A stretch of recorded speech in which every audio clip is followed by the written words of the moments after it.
আরজিকর কাণ্ড এই মুহূর্তের সবথেকে হাই ভোল্টেজ মামলা। আরজিকর মামলা। আরজিকরে তরুণী চিকিৎসককে খুন এবং ধর্ষণ কাণ্ডে রীতিমতো শোরগোল পড়ে গেছে গোটা রাজ্য জুড়ে। আর এই আরজিকরে খুন বা ধর্ষণ কাণ্ডের তদন্ত চালাচ্ছে সিবিআই, যেখানে কলকাতা পুলিশের তদন্তে 12 ঘন্টার মধ্যে মেন অভিযুক্ত সিভিক ভলেন্টিয়ার পাকড়াও হয়েছে। সেখানে সিবিআই তদন্ত করে আর কাউকে ধরতে পারেনি এই খুন এবং ধর্ষণ কাণ্ডে। তার মধ্যেই কিন্তু আরজিকর কাণ্ডে 4 মাস অতিক্রান্ত, আর 4 মাস পর বিচার তো দূরের কথা, এবার জেল থেকে ছাড়া পেয়ে যাচ্ছেন মেন অভিযুক্তরা। তাতেই কিন্তু রাজ্য রাজনীতিতে পড়ে গেছে জোর শোরগোল। এই মুহূর্তের সবচেয়ে বড় খবর, আরজিকর কাণ্ডে সিবিআইয়ের ব্যর্থতা একেবারে চোখে আঙুল দিয়ে দেখিয়ে দিল আদালত। সিবিআইয়ের উপর চরম ক্ষুব্ধ আদালত। জামিন পেলেন আরজিকরের মেন অভিযুক্তরা। আরজিকর কাণ্ডে মহিলা চিকিৎসককে ধর্ষণ করে খুনের মামলায় রীতিমতো গ্রেপ্তার হয়ে জেলে আছেন সন্দীপ ঘোষ, টালা থানার ওসি অভিজিৎ মণ্ডল এবং তার সাথে সাথে মেন অভিযুক্ত হিসাবে সঞ্জয় রায় নামে সিভিক ভলেন্টিয়ার। আর আজ কিন্তু আদালতে ঘটে গেল একেবারে চাঞ্চল্যকর ঘটনা। আরজিকর কাণ্ডের তদন্তের 90 দিন পার। টালা থানার প্রাক্তন ওসি অভিজিৎ মণ্ডল এবং সন্দীপ ঘোষের বিরুদ্ধে যে তদন্ত চালাচ্ছে সিবিআই, সেই তদন্তের 90 দিন পার, কিন্তু চার্জশিট দিতে পারেনি সিবিআই। তাই অবশেষে জেল থেকে ছাড়া পেয়ে গেলেন 2 মেন মাস্টার মাইন্ড, মেন অভিযুক্ত। তাতেই কিন্তু ঝড় উঠে গেছে গোটা রাজ্যে। প্রশ্ন উঠে গেছে সিবিআইয়ের তদন্ত নিয়ে। তাহলে কি রাজ্য পুলিশের তদন্তটাই ভালো ছিল?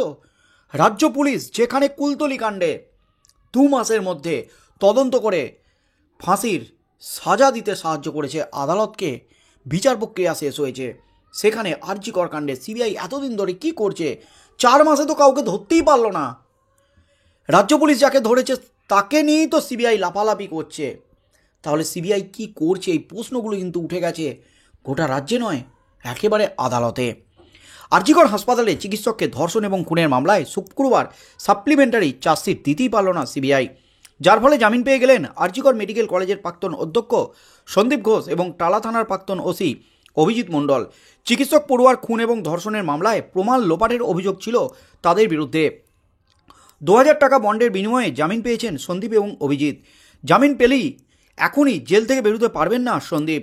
আরজিকর হাসপাতালে আর্থিক দুর্নীতির অভিযোগে তাঁকে আগেই গ্রেপ্তার করেছিল সিবিআই। ওই মামলায় এখনও জামিন পাননি তিনি। অভিজিতের বিরুদ্ধে অবশ্য অন্য কোনো মামলা নেই, তাই তিনি জেল থেকে বার হতে পারবেন। তবে যখন থানায় ডাকা হবে তখনই হাজিরা দিতে হবে তাঁকে।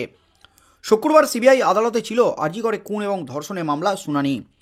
এই মামলায় একটি চার্জশিট দিয়েছে সিবিআই। শুক্রবার সন্দীপ এবং অভিজিতের গ্রেপ্তারির 90 দিনের মাথায় সাপ্লিমেন্টারি চার্জশিট দেওয়ার কথা ছিল কেন্দ্রীয় তদন্তকারী সংস্থার। আদালতে সিবিআই জানায় এই মামলায় প্রমাণ লোপাটের অভিযোগে ধৃত সন্দীপ এবং অভিজিতের বিরুদ্ধে চার্জশিট পেশের নির্ধারিত সময়সীমা শেষ। তারা চার্জশিট দিচ্ছে না, তাই আদালতকে আইন মেনে প্রয়োজনীয় সিদ্ধান্ত নিতে বলেন সিবিআইয়ের আইনজীবী। এরপরই অভিযুক্তদের আইনজীবী সওয়াল করে জানিয়েছেন তার মক্কেলরা 90 দিনে বেশি সময় ধরে হেফাজতে রয়েছেন, তাই তাঁদের জামিন দেওয়া হোক। সিবিআইয়ের তদন্তকারী অফিসার আইও জানিয়েছেন এই মামলার তদন্ত চলছে, তাই সাপ্লিমেন্টারি চার্জশিট দেওয়া হচ্ছে না। এরপরই সিবিআই আদালতের বিচারক জামিন দেন সন্দীপ এবং অভিজিৎকে। সিবিআইয়ের এক আধিকারিক বলেন, আমরা সাপ্লিমেন্টারি চার্জশিট দেব, জামিন হয়ে গেছে বলে তদন্ত শেষ এমনটা তো নয়, দ্রুত গতিতে তদন্ত চলছে, তদন্ত সম্পূর্ণ হলে সাপ্লিমেন্টারি চার্জশিট দেব। এখন সাপ্লিমেন্টারি চার্জশিট দেওয়ার মতো প্রয়োজনীয় নথিপত্র নেই বলেই শুক্রবার তা দিতে পারেননি, এমনই কিন্তু বিস্ফোরক দাবি করেছে সিবিআই আধিকারিক। অভিজিতের আইনজীবী মোহাম্মদ সাজিদ বলেন, আমার মক্কেলের বিরুদ্ধে এখনও কোনো তথ্য প্রমাণ পাওয়া যায়নি। গ্রেপ্তারির পরে 90 দিন হয়ে গেছে, সিবিআই সাপ্লিমেন্টারি চার্জশিট দেয়নি। সিবিআই বারবার বলছে এখনও তদন্ত চলছে, তার অর্থ আমার মক্কেলের বিরুদ্ধে এখনও পর্যন্ত কোনো প্রমাণ মেলেনি। তিনি জানিয়েছেন শুক্রবার জেল থেকে বেরিয়ে যাবেন অভিজিৎ। গত 9 আগস্ট আরজিকর হাসপাতালের জরুরি বিভাগের 4 তলার সেমিনার হল থেকে উদ্ধার হয় চিকিৎসকের দেহ। তাকে ধর্ষণ এবং খুনের অভিযোগ ওঠে। ধর্ষণ এবং খুনের অভিযোগে কলকাতা পুলিশের এক সিভিক ভলেন্টিয়ারকে গ্রেপ্তার করে পুলিশ। তার বিরুদ্ধে আদালতে চার্জশিট দিয়েছে সিবিআই। ওই ঘটনায় প্রমাণ লোপাটের অভিযোগে 14ই সেপ্টেম্বর গ্রেপ্তার করা হয় সন্দীপ এবং অভিজিৎকে। যদিও আরজিকরের আর্থিক দুর্নীতি মামলায় সন্দীপকে আগেই হেফাজতে নিয়েছিল সিবিআই। প্রমাণ লোপাটের অভিযোগে তাদের গ্রেপ্তারের পরে সিবিআই আদালতে দাবি করেছিল আরজিকরে দেহ উদ্ধারের দিন বেশ কয়েকবার ফোনে কথা বলেছিলেন সন্দীপ এবং অভিজিৎ। তাদের ফোন থেকে কিছু তদন্ত সাপেক্ষ ভিডিও পাওয়া গেছে। তদন্তকারী সংস্থার আরও দাবি, ঘটনা চাপা দিতে ধৃতদের মোবাইল থেকে বেশ কিছু ফোন কলও করা হয়েছিল।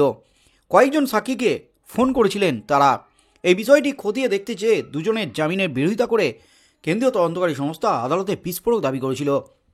তাদের গ্রেপ্তারি 90 দিনের মাথায় শুক্রবার সিবিআই আদালতে জানালো আরজিকরে ধর্ষণ এবং খুনের মামলায় এই মুহূর্তে সাপ্লিমেন্টারি চার্জশিট তারা দিতে পারছে না, তদন্ত চলছে। তারপরই এই মামলায় জামিন পেয়ে গেলেন সন্দীপ ঘোষ এবং টালা থানার প্রাক্তন ওসি অভিজিৎ মণ্ডল। অবশেষে সিবিআইয়ের হাতছাড়া সন্দীপ ঘোষ এবং অভিজিৎ মণ্ডল, রীতিমতো একেবারে বিস্ফোরণ ঘটে গেল। সিবিআই যে ব্যর্থ সেটা কিন্তু এবার দাবি উঠতে শুরু করে দিয়েছে। কারণ 90 দিন হয়ে গেল, সিবিআই বলছে এখনও পর্যন্ত প্রয়োজনীয় নথিপত্র নেই সাপ্লিমেন্টারি চার্জশিট দেওয়ার মতো। রীতিমতো চমকে উঠেছে গোটা রাজ্যবাসী, যেখানে গোটা রাজ্যের মানুষ পথে নেমে বিক্ষোভ দেখাচ্ছিলেন এই আরজিকরে খুন এবং ধর্ষণকাণ্ডের বিরুদ্ধে ন্যায় বিচারের দাবিতে। যেখানে সিবিআইয়ের মতো সংস্থা, কেন্দ্রীয় সংস্থা, তারা তদন্ত চালাচ্ছে, তারা 4 মাসেও বিচার দিতে পারল না। কিন্তু রাজ্য পুলিশ তারা কিন্তু করে দেখিয়েছে। কুলতলি কাণ্ডে 2 মাসের মধ্যে তারা বিচার পাইয়ে দিয়েছে। কুলতলির অসহায় মৃতা তরুণী ছাত্রীর মা বাবাকে, তার পরিবারকে ফাঁসির সাজা হয়েছে মেন অভিযুক্তের। কিন্তু এই আরজিকর কাণ্ডে 4 মাস কেটে গেল। রীতিমতো উষ্মা প্রকাশ করেছেন রাজ্যের মুখ্যমন্ত্রী থেকে শুরু করে তৃণমূলের হেভিওয়েট নেতা নেত্রীরা। মুখ্যমন্ত্রী স্পষ্ট বলেছেন, আমি 1 মাস সময় চেয়েছিলাম।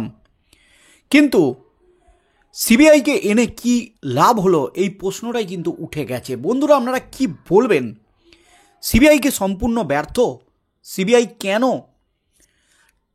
টালা থানার প্রাক্তন ওসি অভিজিৎ মণ্ডল এবং সন্দীপ ঘোষের বিরুদ্ধে 90 দিন পেরিয়ে গেলেও সাপ্লিমেন্টারি চার্জশিট দিতে পারল না? নাকি গট আপ গেম চলছে? সিবিআইয়ের বিরুদ্ধে যে বারবার অভিযোগগুলো উঠছে, অভিযুক্তদের কি বাঁচানোর চেষ্টা করছে বিভিন্ন মামলার ক্ষেত্রে, শুধুমাত্র আরজিকর কাণ্ডে নয়, শিক্ষক নিয়োগ দুর্নীতিকাণ্ড থেকে শুরু করে একাধিক মামলার ক্ষেত্রে এই অভিযোগগুলোই কিন্তু উঠছে আদালতে। আদালতের বিচারপতিরা, বিচারকরা, তারাই কিন্তু এমনই কিন্তু প্রশ্ন ছুড়ে দিচ্ছেন সিবিআইকে। আর এবার আজ যে ঘটনাটি ঘটল আরজিকর কাণ্ডে, আরজিকরে খুন এবং ধর্ষণ কাণ্ডে, রীতিমতো জামিন পেয়ে গেলেন সন্দীপ ঘোষ, অভিজিৎ মণ্ডল। তাহলে কি রাজ্য পুলিশের তদন্তই ভালো ছিল, নাকি এর মধ্যে অনেক কিছু রহস্যজনক ব্যাপার আছে? সিবিআই কেন চার্জশিট দিল না আজ? সিবিআই 90 দিন পরে বলছে তাদের কাছে প্রয়োজনীয় নথি নেই চার্জশিট দেওয়ার মতো। বন্ধুরা, আপনারা কি বলবেন? এখানে ব্যর্থতা আসলে কার? নাকি সোর্সের মধ্যেই লুকিয়ে আছে বড় সড় ভূত? নাকি গট আপ গেম চলছে? নাকি সিবিআইয়ের তদন্তের থেকে রাজ্য পুলিশের তদন্তটাই বেটার ছিল? বন্ধুরা, আপনাদের মতামত অবশ্যই আমাদের কমেন্ট বক্সে কমেন্ট করে জানান। তবে আগামী দিনে যেদিকে চলছে তদন্ত, যা চলছে, তাতে মেন অভিযুক্ত সঞ্জয় রায় তিনিও না ছাড়া পেয়ে যান। বন্ধুরা, কি বলবেন? অবশ্যই আপনাদের সুচিন্তিত মতামত আমাদের কমেন্ট বক্সে কমেন্ট করে জানান। আগামী দিনে কি হতে চলেছে এই আরজিকর কাণ্ডে, সেদিকেই চোখ থাকবে গোটা রাজ্যের।